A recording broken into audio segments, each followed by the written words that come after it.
আসসালামু আলাইকুম রাহমাতুল্লাহি ওয়া বারাকাতুহু। আমার শ্রদ্ধেয় ভাইরা এবং বোনেরা, আমি রিয়াজ, আপনারা দেখছেন ডিএমআই ডিজিটাল মৌলবী ইনস্টিটিউট। আজকে আমাদের ইংলিশ ভিডিও ইংলিশ ভাষা শেখার দ্বিতীয় দিন। প্রথম দিন আমরা ভিডিও বানাইছি পার্টস অফ স্পিচ সম্পর্কে, ইংলিশ ভাষার পার্টস অফ স্পিচ কি আসলে এবং কয়টা, এবং আমরা দুইটা অলরেডি শিখছি। পার্টস অফ স্পিচ ছিল 11টা এবং তার ভিতর থেকে যে কয়টা গুরুত্বপূর্ণ, যেটা আমি বলছিলাম যে প্রথমে আমরা যেটা গুরুত্বপূর্ণ ওইটা আমরা শিখবো, তারপরে আমরা পরবর্তী ধাপে আস্তে আস্তে সবগুলো নিয়ে শিখবো ইনশাআল্লাহ তাআলা।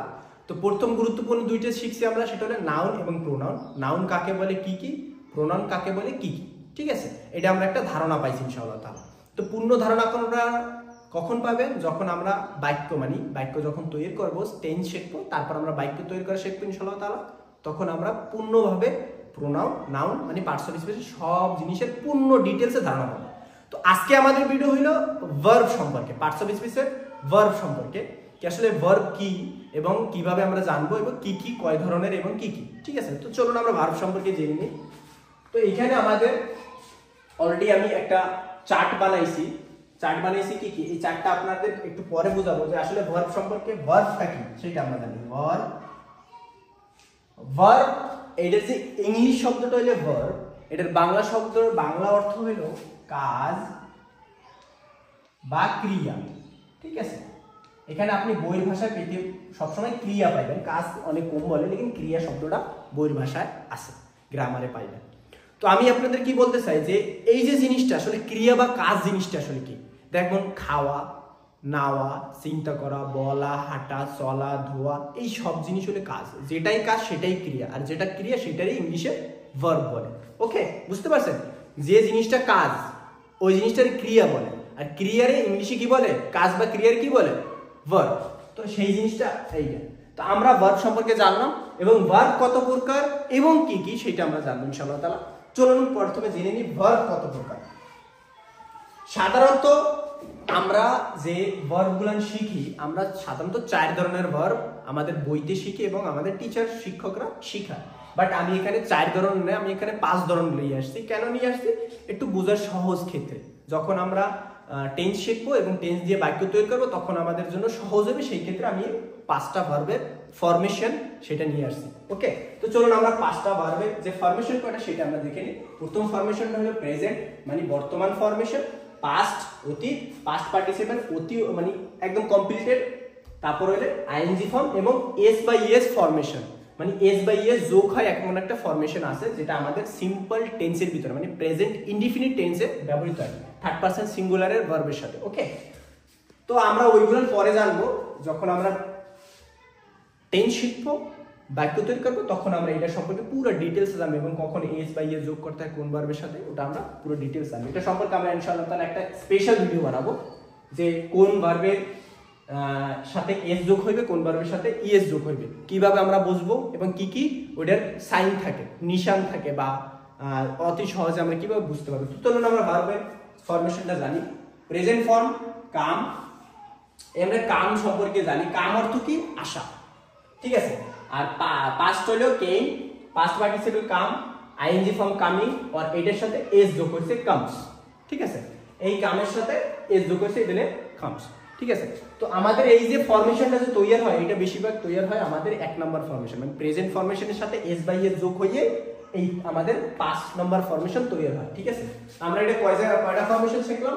1 2 3 4 এবং 5।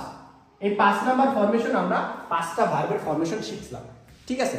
তো এই একটা লিখছি আমি ভার্ব আশা, কাম অর্থ আশা, আর 2-3টা লিখে দিই, তাহলে আপনারা সহজে বুঝতে পারবেন, ঠিক আছে। আরেকটা লিখলাম গো, গো অর্থ যাওয়া, ঠিক আছে। যাওয়া, যাওয়ার পাস্ট, এটার প্রেজেন্ট ফর্ম হলো গো, পাস্ট ফর্ম হলো ওয়েন্ট, ঠিক আছে। তারপর গন, ঠিক আছে, এটা হলো থার্ড ফর্ম। তারপর ফোর্থ ফর্ম আইএনজি ফর্ম হবে গোয়িং, এবং আমাদের 5 নাম্বার ফরমেশন কি হবে? গোস, ঠিক আছে, গোস। তো উপরেরটার সাথে এস যোগ হয়েছে, নিচেরটার সাথে ইএস যোগ হয়েছে। তো তো এই জিনিসগুলো আমরা পরবর্তীতে শিখবো যখন আমরা সেপারেট একটা ভিডিও বানাবো। তো আই হোপ আপনারা বুঝতে পারছেন ভার্ব জিনিসটা আসলে কি। ভার্ব হইলো ক্রিয়া বা কাজ, যে জিনিসটা আমরা রেগুলার করি, কথা বলা, চিন্তা করা, খাওয়া লওয়া, যে কোনো জিনিসটাই যে কাজটা, যে কাজ আমি করি এটা কাজ, ওই কাজটাই ক্রিয়া আর ক্রিয়াটাই ভার্ব। ইংলিশ ওইটারে ভার্ব বলে।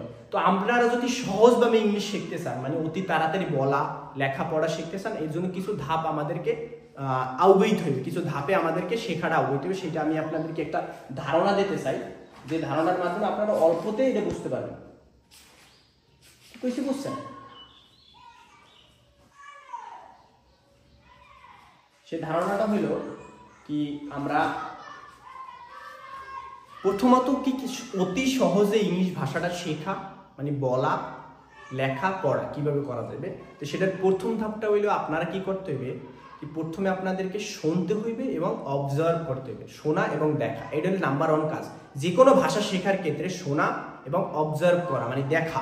যেমন একটা বাচ্চা শেখে, একটা বাচ্চা শিশু, নবজাতক শিশু যে জন্মগ্রহণ করে, তার মেমোরিতে কোনো ল্যাঙ্গুয়েজ বা ভাষা থাকে না।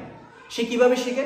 সে দেখে বড়রা কিভাবে বলে, কিভাবে অঙ্গভঙ্গি করে, কিভাবে চলে, কিভাবে কি করে, সে সেইটা কপি করার চেষ্টা করে, মানে ওইভাবে হুবহু করার চেষ্টা করে। এই জন্য আমাদেরকে চিন্তা ভাবনা করতে হবে যে একজন শিশুর মতো আমাদেরকে যে কোনো ভাষা শিখতে হবে। তো ভাষা শেখার ক্ষেত্রে শিশু কি করে?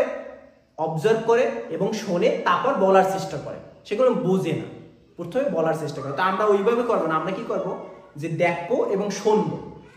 দেখবো এবং শুনবো, দেখা মানে অবজার্ভ করা।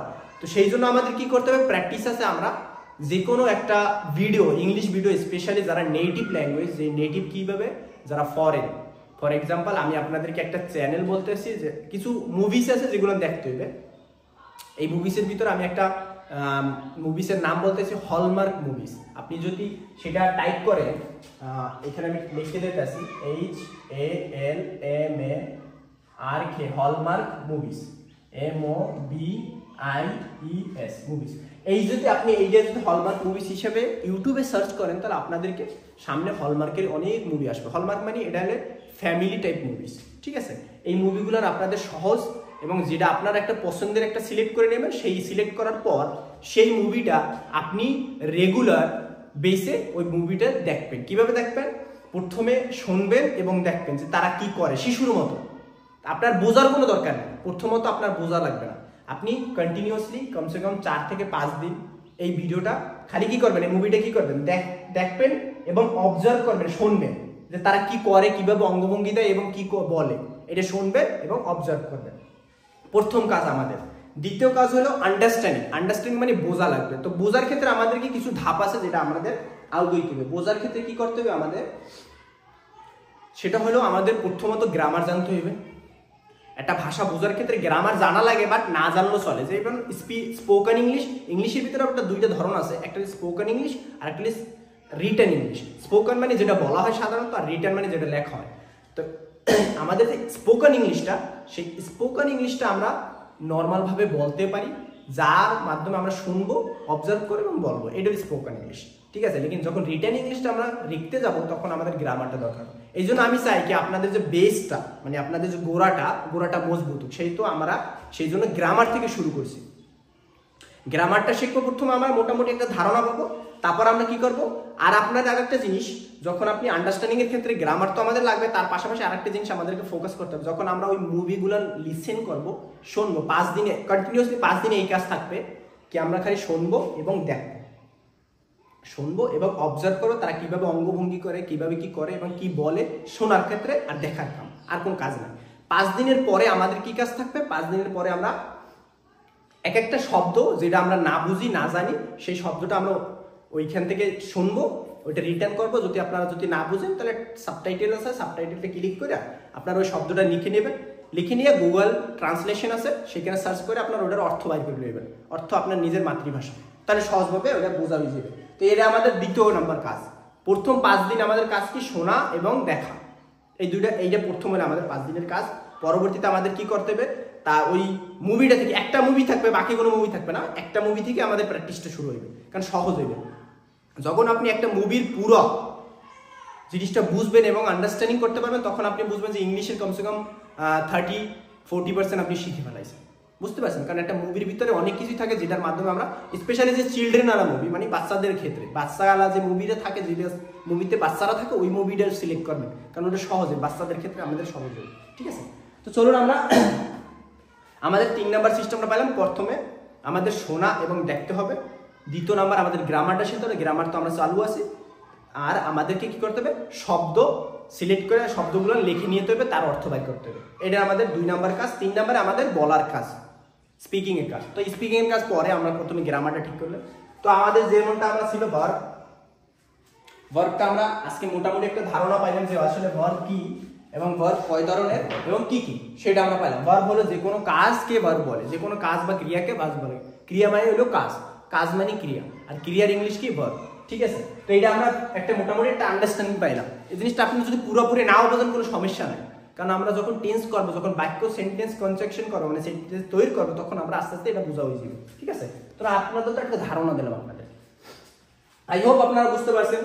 যদি কোনো প্রশ্ন থাকে আপনারা বিন্দাস পুছতে পারেন, জিজ্ঞাসা করতে পারেন আমাদের কমেন্ট সেকশনে, এবং আমার যে নাম্বার আছে নাম্বারে জিজ্ঞেস করতে পারেন, কোনো সমস্যা নাই। এবং আমাদের অনলাইন কোর্সে যদি আপনারা ভর্তি হইতে চান, তাহলে আমাদের অনলাইন কোর্সে ভর্তি হওয়ার জন্য আমাদের সাথে যোগাযোগ করতে পারেন। ইনশাআল্লাহ তাআলা আমরা আপনাদেরকে অ্যাডমিশনের জন্য কি কি লাগবে, কি করা লাগবে সবকিছু আমরা ডিটেলস ওই কলে আমরা ইনশাআল্লাহ জানাই দেবো। তো আজকে এই পর্যন্ত। আই হোপ আপনারা বুঝছেন। ও আখিরি দাওয়ানা আলহামদুলিল্লাহ রাব্বিল আলামিন।